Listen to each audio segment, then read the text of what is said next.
Olá, está gravando? Meu nome é Zilpa Magalhães, eu sou arte educadora e estou aqui a convite do Benedire Café e Livraria para que a gente possa conversar um pouquinho sobre arte. Nós vamos falar sobre o período chamado neoconcreto. Vamos lá, eu vou abrir e compartilhar a tela para a gente poder ir acompanhando esse percurso, né? Esse jeito de trabalhar. Né? Vamos lá? As imagens, né? Vamos ver se eu consigo propor as imagens, ampliar a imagem primeiro, né? Senão não vou conseguir. Vamos lá.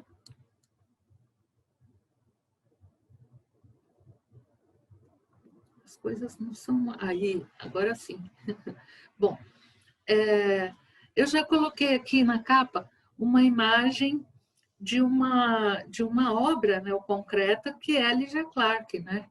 Um dos trabalhos mais icônicos dessa fase. Não é? E nós vamos falar um pouquinho sobre como isso surgiu, como esse movimento surgiu e qual é o desenvolvimento dele, né? Onde ele vai dar, dada a importância dele, né? Ele vai inaugurar um momento completamente diferente no país, que é um momento de mudança muito grande, né? Vamos entrar na pós-modernidade a partir dele.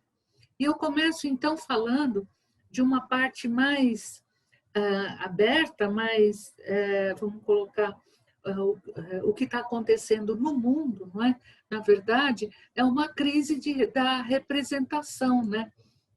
Essa crise da representação, ela pode ser muito bem exemplificada através do trabalho do Picasso, por exemplo, o cubismo, né?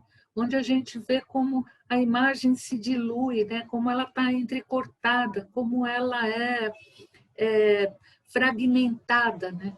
A ideia de que a representação do mundo entra em decadência. Nós estamos numa imagem de 1910, não é?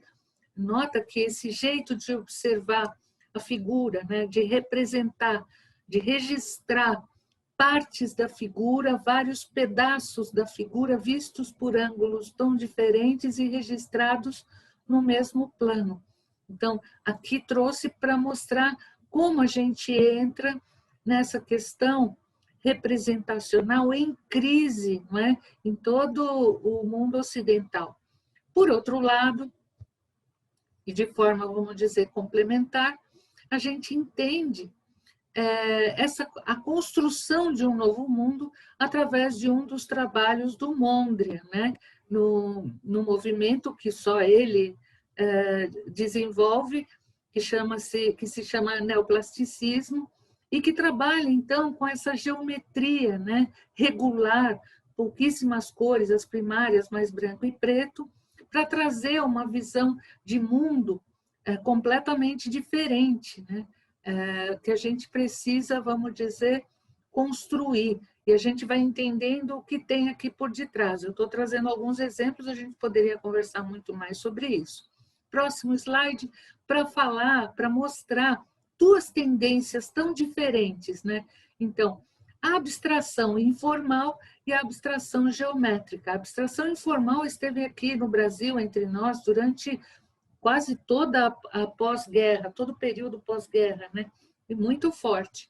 Trouxe essa imagem da artista Faigo Stroer, em azul, e a gente vai entendendo, conforme vai observando, a sensação que a gente tem de que é uma paisagem. Não, não é uma paisagem, porque ela não se dá como paisagem, mas ela lembra, primeiro que é vertical e não horizontal, e depois que ela vai deixando mais arbitrária essa ideia representacional, por isso ela entra num processo mais abstrato, vai lidando com elementos formais muito mais precisos, né? Então, a ordenação é feita por princípios mais subjetivos, líricos e emocionais, né? Conforme você vai lendo, vai entendendo que lugares você pode ir. Quando entramos nessa composição, ela se dá de um jeito completamente diferente. Outra artista mulher brasileira, Judith Lawande, e trabalha o plano, nota como ela constrói a partir de elementos formais regulares, né? Triângulos aqui, alguns retângulos, né? E como ela vai usar de matemática para distribuir esses elementos do jeito mais objetivo e racional possível. Aqui a gente tem uma visão da arte concreta, não é? Enquanto que aqui nós temos uma abstração informal, aqui abstração geométrica. Vamos seguindo. Aqui a gente vai entender a importância do Geraldo de Barros, um dos artistas concretos, não é? Que da arte concreta, que a gente entende, ele vai fazer os móveis, por exemplo, além de vários quadros, né? Como ele usa a geometria regular para construir esses elementos, ou seja, no pensamento concreto, você tem uma aproximação entre o trabalho artístico e industrial, ou seja, entrar direto na vida. A Unilabor foi uma fábrica de móveis modernos em São Paulo, no bairro do Ipiranga, um bairro operário, e funcionou de 1954 até 67, e foi fundada pelo Geraldo de Barros. Os móveis eram projetados a partir de referências relacionadas à arte concreta, como eu estou comentando aqui. Nessa imagem, a gente vê como se comporta. Então, essa época era uma época de você ter os móveis mais práticos, angulares, não é? Voltados mesmo para esse pensamento, ou a partir desse pensamento concreto, não é? E é claro, nós vamos falar também, olha que interessante, né? Da poesia concreta. Eu trouxe aqui os irmãos Campos, mais Décio Pinhatari, né? Que desenvolvem a poesia chamada concreta. Esse foi um movimento internacional, na verdade, não só brasileiro. E o primeiro produto de exportação da poesia brasileira, não é? A revista que eles lançam chama-se Noigandres, em 1952. E ela se coloca em oposição à poesia lírica, subjetiva e discursiva, onde você vai ver o soneto, ou então as rimas específicas, né? Eles dizem não, né? Eles falam não à tirania do verso, né? O poema torna-se um objeto e tem uma relação plástica importantíssima. Nota como aqui você lê viva vaia. Olha que lindo isso. Então, lixo, quando cada palavrinha aqui dentro é luxo, é a palavra luxo que forma lixo. Quanta coisa, de quantos jeitos diferentes nós podemos brincar com essas ideias, né? Nossa, os alunos adoram, viu, gente? Brincar com isso é uma delícia. Vou deixar para vocês praticarem e brincarem um pouco mais. Aqui eu estou trazendo concretismo no cinema. Esse é um trabalho muito pouco conhecido do Glauber Rocha, que vai ser um dos cineastas mais importantes, né, da década de 1960, especialmente, com cinema novo no Brasil. Esse filme se chama O Pátio, ele é de 1959, e ele chama filme experimental, ou seja, é um trabalho curtinho, né? Tem 12 minutos e 35 segundos, dá para pegar pela internet, né? E nota como ele usou uma visão concreta, não é? Com esse terraço esse piso de azulejos, ou o pátio como terraço de azulejos, os corpos, a geometria e uma natureza que, no desenvolvimento do cinema, do filme, a gente vai vendo como ele inclui a própria natureza, né? O casal compõe um jogo de formas, eles deitados, eles vão rolando no chão, se aproximam e se afastam lentamente, né? Os atores são Solon Barreto e Helena Inês. E é muito interessante o jeito como ele dá o clima concretista nesse trabalho. Vamos lá.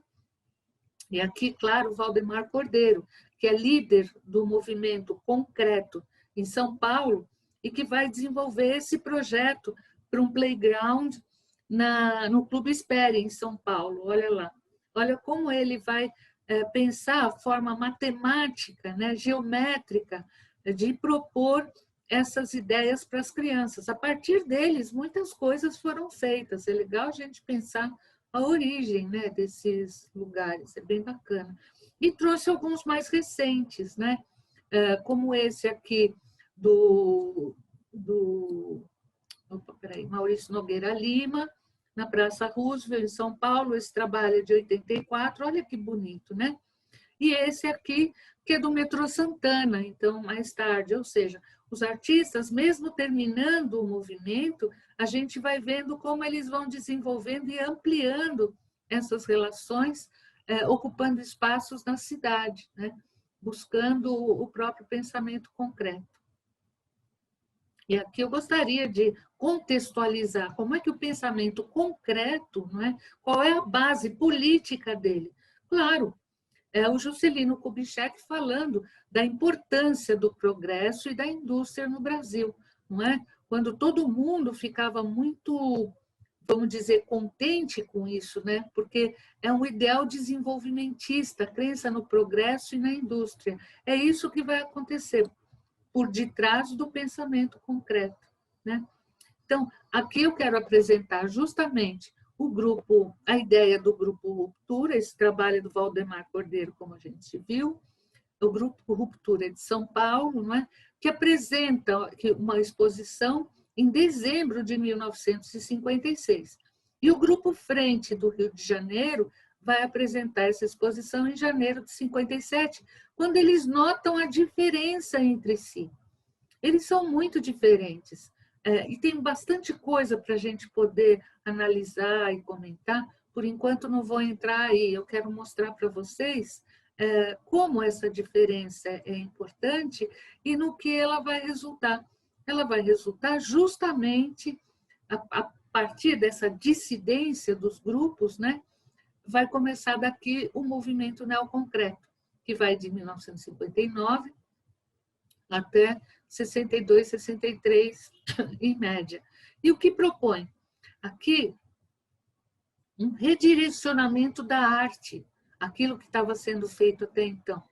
Ela rompe com a exacerbação racional da arte concreta. Quem fala isso é o Ferreira Goulart, a gente vai ver, né, o poeta, né? Valoriza o espaço sensível, subjetivo e transcendental. Por que o Ferreira Goulart vai dizer isso no neoconcreto? Porque dentro da ideia da arte concreta, a sensibilidade, subjetividade e transcendência eram questões que não deveriam entrar. O artista deveria tentar ser neutro diante disso tudo para criar o melhor possível as obras que teriam essa visão de geometria mais regular, inseridas no espaço industrial, enfim. Mas os neoconcretos vão buscar outro caminho. E tem também uma formação diferente, como eu tinha dito, né? Então, eles vão procurar unir o rigor formal, que provém do grupo concreto, da arte concreta, mas vão inventar, vão experimentar outras possibilidades, como a gente vai ver. E muito legal também é uma energia popular que vem a partir daí. Mas em 1964, com a ditadura militar, ocorrem mudanças tanto no clima político, como a gente viu, como no próprio sentido da experimentação artística. A partir daqui, ao invés do grupo neoconcreto, a gente vai ver uma certa, talvez eu possa chamar de dispersão, onde cada indivíduo, cada artista vai criar a partir daí obras incríveis. A gente vai falar do período neoconcreto, mas eu vou sinalizar possibilidades onde eles vão chegar. É impressionante, é muito lindo. Vamos lá. Então, aqui, só para concluir, né? Eu estou voltando, eu estou chegando, eu estou voltando, sim, eu estou chegando. Só para concluir, o JK vai sair, vai entrar o Jânio Quadros, em 61, o vice dele, João Goulart, e a gente sabe muito bem o que vai acontecer, né? Com a ditadura, não é? As coisas vão ter uma mudança terrível. Então, com o AI-5, em 68, muitos artistas e intelectuais vão acabar saindo do país, né? nossa, Oiticica, Lígia Clark e muitos outros, né, vão ter que sair, né? Ferreira Goulart e tantos outros. Bom, o que eu estou querendo aqui? Aqui eu quero mostrar justamente o Manifesto Neoconcreto que o Ferreira Goulart vai publicar no Jornal do Brasil, não é? No suplemento dominical. E aí ele vai falar de uma teoria, ele vai construir uma teoria que ele chama a teoria do não objeto. Como é que é isso? Vamos parar para pensar junto. O que seria, na opinião do Goulart, um objeto? Eu tenho um mouse aqui pertinho de mim, é um objeto, um celular, né? Mesa, o computador, tudo isso são objetos que têm alguma função e a gente sabe disso. Aí ele pensa, mas espera, o que os artistas estão construindo, e eu vou pegar esse exemplo que está aqui, esse é um bólide do Hélio Oiticica, ele chama bólide, e esse é um trabalho como parte do livro da criação da Lígia Pape, né? Então, ele vai dizer, mas isso não é um objeto, porque isso não tem uma função específica, né? Então, ele vai chamar esses objetos de não objetos. E o que ele quer dizer isso, né, com isso? Ele vai dizer, dentro do manifesto, que os artistas vão negar a representação, e a gente já viu que esse é um movimento internacional, não é? A representação não é alguma coisa que se queira, como talvez fotografia, o cinema e outras possibilidades colado na vida da gente, né? Não é disso que se trata, né? Abandono da moldura do quadro e da base da escultura. A gente não pode chamar isso de escultura e nem isso de uma pintura, não é? E aqui você também não tem base, ou seja, aquela concepção de escultura, concepção de pintura, elas vão cair fora e a gente vai ver isso ainda, né? Inserção da obra diretamente no espaço, a gente está vendo que é o espaço cotidiano. Transição do espaço metafórico para o espaço real, ou seja, a gente está vendo aqui o artista manipulando a obra dele, ou essa pessoa, que é uma pessoa da comunidade, que está mexendo no trabalho da Lígia Pape, né? Ou seja, esses objetos, esses não objetos, eles entram para serem manipulados, que eles vão chamar, então, o espectador de participante ou propositor. A gente vai falar bastante sobre isso, não é? Então, o espectador, ele vai se envolver completamente no trabalho artístico, né? E o objetivo, dissolver as distinções entre arte e vida, ou seja, não é alguma coisa que você vai olhar e falar assim, nossa, né? Tenho que ficar fora, ou então quero me tornar um artista para fazer aquilo. Aqui você tem um aspecto completamente diferente, né? O espectador, ele é ao mesmo tempo participante e propositor. Ele pode pegar essas folhas e colocar em outro lugar, abrir e fechar as gavetinhas, mexer de jeitos diferentes, enfim. A arte neoconcreta, ela traz um caminho completamente diferente daquele que a gente estava até aqui. E aqui eu vou trazer um trabalho do Ferreira Goulart, né, que ele fala assim, ele mostra a construção de objetos 3D, olha só, tá vendo? Esse aqui é feito em acrílica sobre madeira e vinil, né? E ele tem aqui articulação, você está vendo o triângulo, né? Que quando fecha, ele cobre essa palavra que está escrita aqui nesse quadrado, que é a palavra ara. A ara quer dizer pedra de altar. Olha só a poesia, né? Ele chama poema espacial. Então, essas peças feitas de madeira são feitas articuladas para você deixar fechada, né? E quando abrir, você contemplar a palavra ara. Quanta coisa a gente pode pensar aí, é uma coisa mais linda, fora a cor, né? Que é branca, né? Quanta coisa você pode pensar a partir da palavra ara, como pedra de altar, como arar o pensamento, né? Arar o seu mental, o seu coração. Isso é poesia pura, né? A ideia é justamente você trabalhar essa metáfora mexendo no trabalho. Você é um participador, você abre e fecha. Nossa, é uma delícia, dá uma vontade de brincar aqui. E aqui, um dos trabalhos mais importantes, né, desse período do Ferreira Goulart, que é chamado o poema enterrado, né? Na verdade, é um projeto. E a ideia dele é essa, né? Aqui tem uma planta baixa, ó, é uma escada, ou seja, você tem que descer o espaço, abrir uma antessala aqui, tá vendo? E aqui vários cubos. Você tem um cubo vermelho, um cubo verde e um cubo branco. Embaixo do cubo branco, você tem a palavra rejuvenesça. Então, ele diz assim, o leitor visitante deveria, além disso, recolocar os cubos em seus lugares, porque você precisa tirar cada um até encontrar a palavra, né? Recolocar os cubos em seus lugares e permanecer por certo tempo dentro do poema. Olha como ele fala. O objetivo era ativar o tempo como duração, ou seja, depois que se descobre a palavra, como aquilo reverbera em você, né? Enfrentando a recordação daquela palavra que agora vibrava debaixo dos cubos.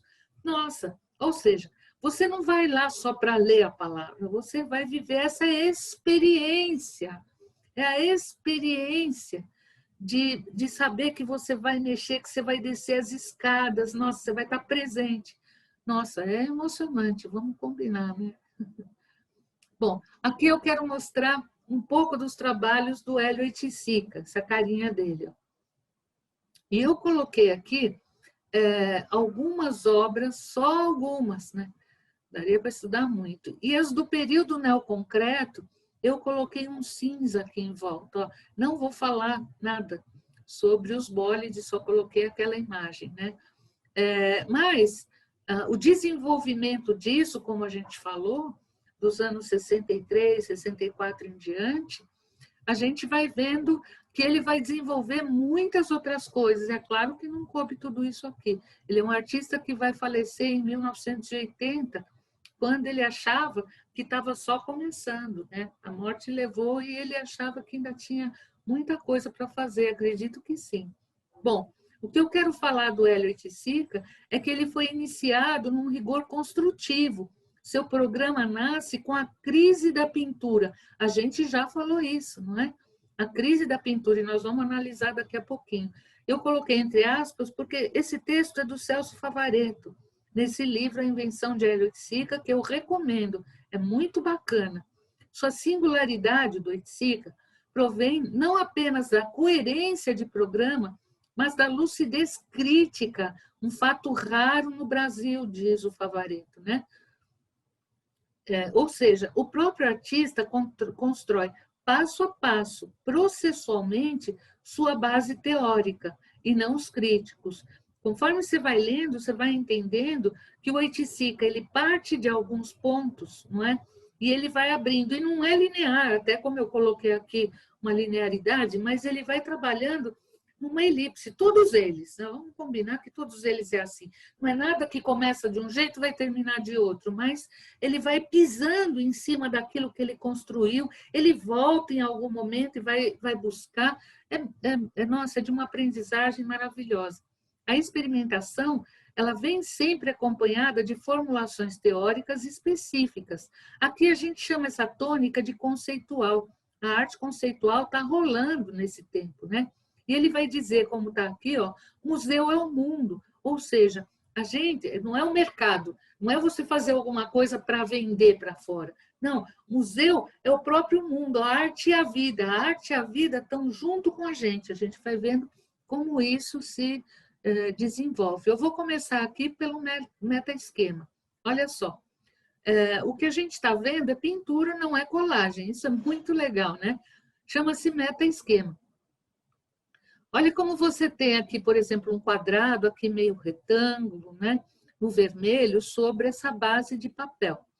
E eu tive alunos que olhavam isso com muita aflição, muito engraçado. Eu tive uma aluna que dizia assim, nossa, professora, eu quero organizar isso direitinho, isso me incomoda. E é muito engraçado. Por quê? Porque o jeito como ele coloca propositadamente, eu volto a dizer, não é uma colagem, é uma pintura, não é? Ele faz em guache, ele deixa propositadamente essas aberturas, e a gente, quando observa tudo, você fala, nossa, mas eles estão se mexendo, eles não param de se mexer, né? Parece que eles querem desgrudar do suporte. Olha esse agora, ele fez vários, eu trouxe só 2. Então, aqui ele não trabalha dentro, também é uma pintura. Ele vai trabalhando esse contorno. E, na verdade, quando você entende que aqui eu vou chamar de figura positiva e essa aqui negativa. Positiva é a figura, negativa é o fundo. Aqui você confunde, é muito legal, porque você vai vendo que a parte negativa, ela faz parte dinâmica, né, de toda a estrutura. Veja como ele trabalha. É uma questão incrível, não é? Como ele desenvolve esse movimento que está aqui. Então, esses trabalhos se apresentam entre o desenho e a pintura. Esquema quer dizer estrutura, e a meta quer dizer transcendência, ir além, ou seja, é um meta-esquema, vai além da própria estrutura. Numa brincadeira sutil, o artista faz dançar espaços cheios e vazios, destacando a cor que ganha vida. Os espaços dos interstícios, que são esses, ou lá, eles são meio labirínticos, né? Parecem abrir frestas em ritmo musical. Que coisa mais linda, vamos combinar. Esses são meta-esquemas e são vários. Dá para a gente se deliciar muito com eles, né? Deixa eu ver onde que eu posso... Ah, agora sim, ó. Agora, veja, ele está fazendo um outro tipo de trabalho. Aqui você tem madeira que ele cortou de forma triangular e aqui quadrangular, né? E ele trabalha por cima a tinta, várias camadas de tinta em direções muito diferentes. Portanto, você não tem um jeito só de observar. Essa série vermelha, eu coloquei também amarela, porque ele tem série vermelha e amarela, são de 1959. Os elementos da obra: estrutura, espaço, tempo e cor. Ó, espaço e tempo e a cor, né? A cor, para ele, aqui é o núcleo da pintura, a razão de ser. Então, a razão de ser não é a forma, é a pintura, o jeito como ele pinta dentro, né? Que tende a se corporificar. O que? A cor. Tornar-se temporal, cria sua própria estrutura e que a obra passa, então, a ser o corpo da cor. Olha como ele vai pensando, ele escreve isso, você vai entendendo como ele está pensando isso, né? A pintura desse jeito é o próprio corpo da cor, né? Não é representação de alguma coisa, mas é a pintura em si, essa trama da tinta, da cor que ele faz. E aqui, nota, esse tipo de pensamento da série vermelha e amarela, ele faz várias, que ele vai chamar de invenções, que são experimentações com a cor física, estruturada no tempo e espaço. Ele chama a teoria do desenvolvimento nuclear da cor. São várias camadas de cor superpostas ou uma única cor pintada em várias direções. E aqui a gente entende que é a importância da arquitetura, quer dizer, não é só você olhar na sua mão cada um, mas o jeito como ele coloca, ele vai fazendo configurar também a parede onde ele colocou. Então, o jeito de colocar fala muita coisa. E aí, conforme ele vai pondo, ele vai pensando e vai anotando, e a gente vai entendendo onde ele está indo, que bacana. Aqui ele faz, então, os bilaterais. Você tem os trabalhos que vão na parede e você tem os trabalhos que vão pendurados. Ó. Bilaterais por quê? Porque você vê um lado e vê o outro também. Ele diz, uma nova forma entre pintura e arquitetura, pinturas no espaço, olha aí. O artista corta os planos em formas irregulares, usando dois lados e dois tons. Estão vendo isso? Olha lá. As peças exigem o envolvimento ativo do observador, porque precisamos contorná-los para ver os dois lados. Ou seja, se você olha só de um lado, você não vê quase nada, especialmente esses, que você vai ver um fiozinho só. Né? Então, você precisa estar de um lado, dar a volta e estar de outro para poder compreender. Ou seja, você não tem uma visão da totalidade. Isso é o máximo de importante, né? Porque vai de encontro a toda uma estrutura que a gente vem trazendo desde a Grécia Antiga, né? Que a gente chama de harmonia, né? A parte no todo e o todo na parte. É uma troca, é uma invenção completamente diferente. Olha, então, o relevo espacial que ele faz. É um origami, gente. Olha que tamanho, 1,20 m, né? Por 1,57 m. E ele pendura isso. Então, e a cor quente, olha lá. Então, o que vai acontecendo? A gente olhando um pouco de baixo para cima, você vai sentindo essa parte que vai fundo lá, né? Então, ela tem também triângulos aqui, como se não tivesse grudado, né? E a gente vai entendendo as várias formas.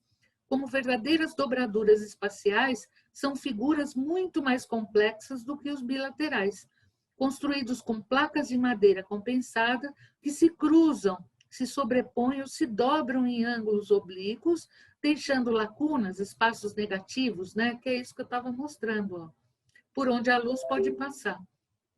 São pinturas sem avesso, ou seja, você pode ver de todos os lados, suspensas por fios presos no teto. Exploram os efeitos de cheio e de vazio, como eu mostrei, né? O espectador é participativo, porque ele tem que caminhar ao redor, não é, desses trabalhos. Você pode perceber as diferenças de forma, de cor de cada lado, ou seja, conforme bate a luz, você vê cores ou tonalidades muito diferentes. O Ithaca projetou muitas maquetes para essas formas complexas, mas poucas foram construídas em escala real. Bem legal, né? Vamos lá? Aqui. Esse ele vai chamar núcleo, ou seja, a partir daquela ideia, ele vai desenvolvendo essas várias configurações retangulares, quadradas, e uma pessoa está lá dentro, vocês estão vendo? Então, é uma experiência pictórica 3D. Integração das ideias já presentes nas invenções, nos bilaterais e nos relevos espaciais que a gente viu. Ele vai chamar de núcleo. Esse é o número 6. São placas de madeira que pendem soltas, geralmente pintadas com cores quentes, laranja, amarelo, vermelho. O teto é ripado, a gente vai ver daqui a pouco, em posições marcadas e numeradas. É como uma planta baixa, sabe? Vocês têm que saber certinho onde vai. Obedecendo a ortogonalidade, ou seja, ele não tem ângulo, ele é sempre reto, né? Ortogonal, 90 graus. O primeiro projeto em que o artista conceitua a participação física do público, ou seja, a pessoa que está lá é um participador. Ou seja, ele faz um convite para a gente entrar no lugar e percorrer esse espaço que se torna arquitetônico. Olha só o que vai acontecer com esse núcleo. Olha que maravilha. Ele vai chamar grande núcleo. O que está acontecendo aqui? Hoje a gente chama instalação, na época ele vai falar de um ambiente. Olha como ele propõe que a gente visita. Isso é bárbaro, né? Nossa, é muito legal. Aqui com a areia, pedregulho, né? Você tem que entrar descalço. E aqui tem água. Então ele propõe que a gente tire os sapatos e que você vá zanzando nesses núcleos, não é? Para experimentar o espaço. Nota que os amarelos, laranjas, eles são diferentes, ele vai brincando com o ritmo da cor. É incrível. Às vezes dá vontade de sair daqui, você está quente, né? São cores quentes, quase vermelho de um lado. É muito legal. O espectador participador caminha sobre areia, água, pedra, toca os objetos, escuta ruídos, recebe uma série de estímulos dirigidos aos sentidos, obtendo uma visão cíclica e instável da totalidade da obra. É claro, porque, de novo, você não tem ideia do todo. Mesmo quando você estiver distante, essa imagem está um pouco alta, né? A gente olhando de cima. Mas, mesmo assim, você não consegue ver a totalidade dela. Isso é muito legal, né? Vamos ver o próximo. Aqui ele vai chamar de penetrável, ó, porque são placas rodantes. Olha lá, a pessoa descalça, né? E você vai rodar com as cores quentes sempre, né? Ele chama de banhos cromáticos. São placas rodantes, um sentido labiríntico. A estrutura cor adquire literalmente um sentido arquitetônico e o espectador transforma-se no descobridor da obra, porque você não sabe tudo. Você entra e vai abrindo. Por que ele faz isso? Porque ele quer a sua experiência. Você dentro do espaço cor, você dentro desse lugar que você vai chamar de obra, mas ele só vai acontecer quando você estiver lá. Você manipula, a gente manipula. E é claro que ele vai chegar nessa obra maravilhosa, que ela é de 1967, aqui não é mais o concreto, é bem depois disso, né? E ele vai trabalhar com a tropicália, né? A ideia que ele dá aqui, que a pureza é um mito. Olha o que está escrito lá, ó. Não tem nada que é puro, nada começa. Sempre você vai ter uma mistura. E aí a gente pode falar em outros momentos sobre essa relação. É muito legal, né? Bom, agora nós vamos falar um pouquinho sobre a Lygia Clark. Tá? Vamos ver o que a Lygia Clark traz para nós, para que a gente possa entender. Eu vou falar só de 3 artistas, já falei do Ferreira Goulart, o quarto, né? E agora eu vou falar da Lygia Clark. Existem mais outros e eu vou falar desses. Enquanto o Elliot Sica trabalha o suprassensorial, a Lygia Clark vai buscar caminhos para infrassensorial. E aqui eu faço uma síntese um pouco do percurso dela. O que está no período neoconcreto é esse início que está aqui que eu estou mostrando, mas ela vai muito mais longe depois, né? É uma das artistas mais radicais da nossa história. Após a fase neoconcreta, ela desenvolve diversas proposições sensoriais que tocam o corpo, acessam memórias afetivas e provocam reações fisiopsíquicas de diversas ordens. Com o tempo, ela entende que o objeto não estava mais fora do corpo, mas era o próprio corpo que interessava. Olha essa imagem que está aqui, o que ela faz, né?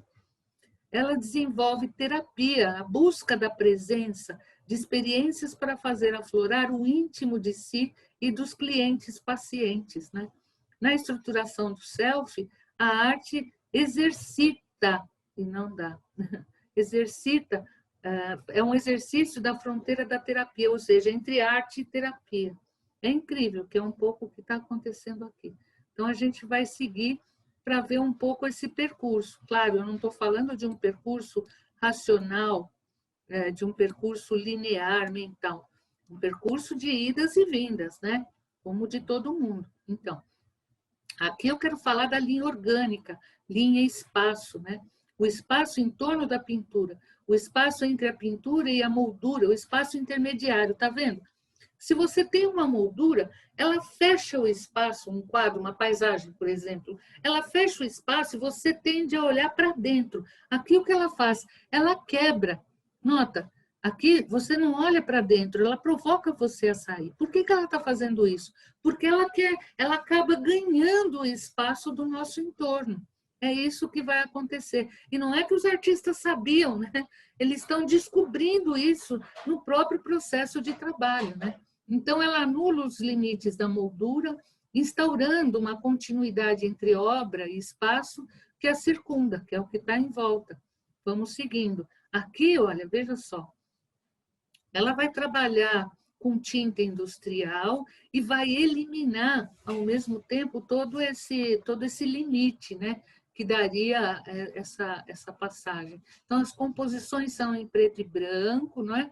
Em placas de madeira justapostas, recobertas com tinta industrial aplicada à pistola, e eu quis colocar isso para a gente tirar aquela ideia de que a pintura tinha que ser sempre ou tinta a óleo, acrílica, que vai chegar mais tarde, né? E a linha orgânica, que se evidencia ou desaparece de acordo com as cores utilizadas, ou seja, você não tem mais essa ideia de moldura, ela já arrebentou com isso, né? E ao contrário do Oiticica, ela não mergulha em pesquisas de cor, não é essa a pegada dela, ela vai para outros lugares. Olha os casulos, que coisa interessante, né? Ela rompe com o espaço pictórico e cria um espaço 3D, né? Olha como a gente pode talvez entrar, parecem uns vasinhos, né? São obras intermediárias entre a pintura e a escultura. O espaço fica oculto, que ficaria oculto, ele é liberado. Você tem a sensação de que você pode observar, né? Uma perspectiva ao avesso, né? Extroversão da ilusão de profundidade. Ela torna real. Isso é filosófico e muito importante, né? Aquilo que é profundo é como se ela trouxesse para frente, ela trouxesse para a vida. E esse é um bicho dela, né? Que ela desenvolve. Olha lá. Que coisa mais linda, né? Feita em alumínio.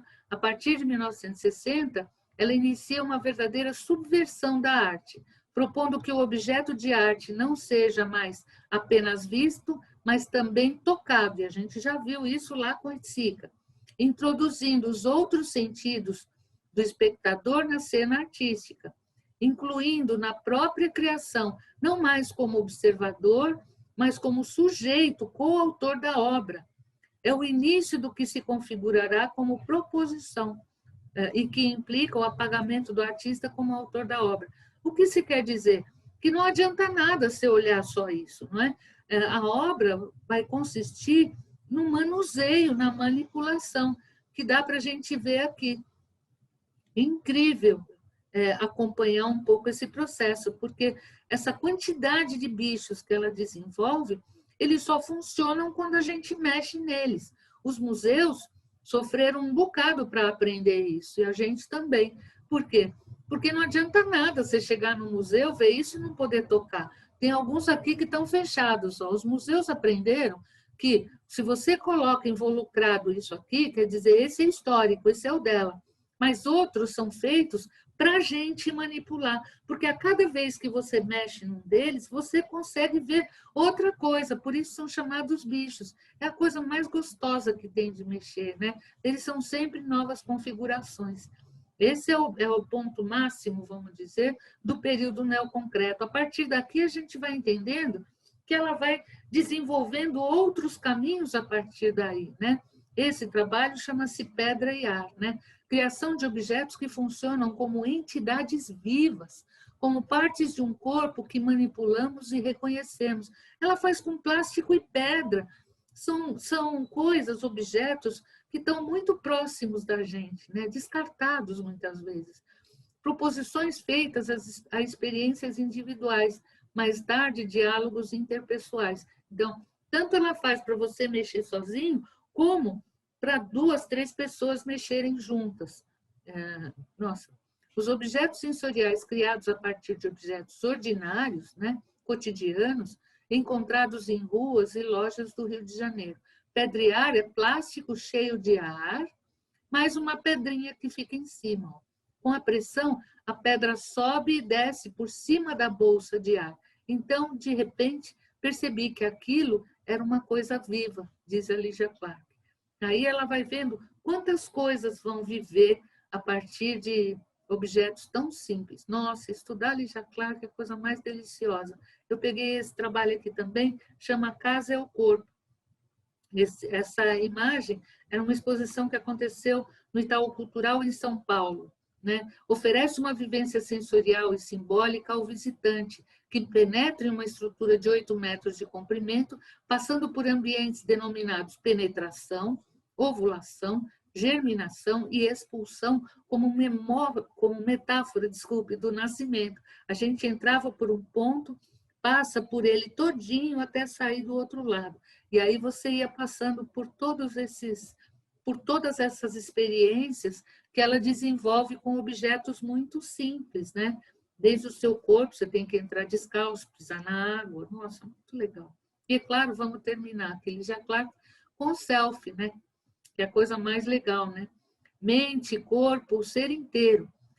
O tratamento terapêutico utilizando-se de objetos relacionais, que são essas criações que ela vai desenvolvendo com objetos muito simples, né?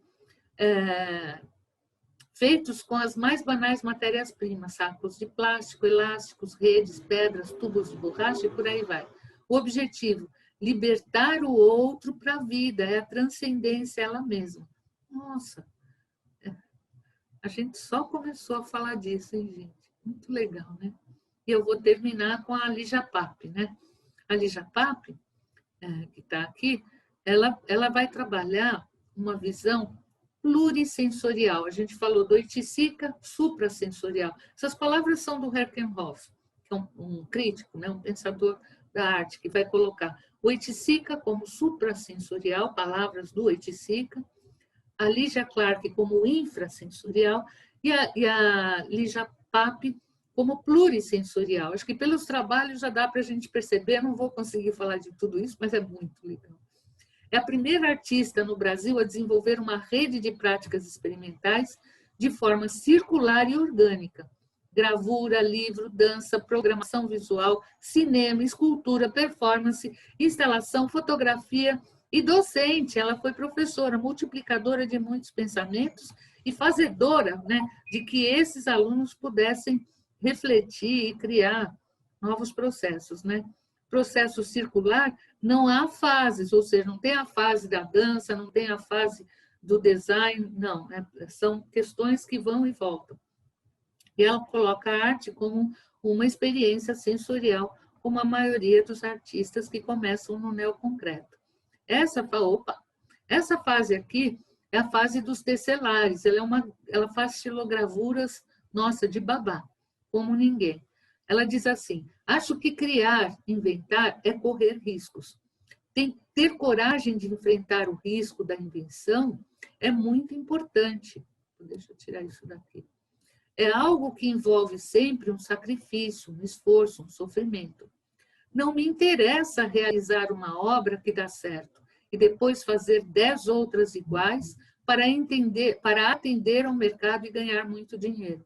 Ou seja, ela mesma dizia que ela estava num processo bacana, ela ia com ele até o fim.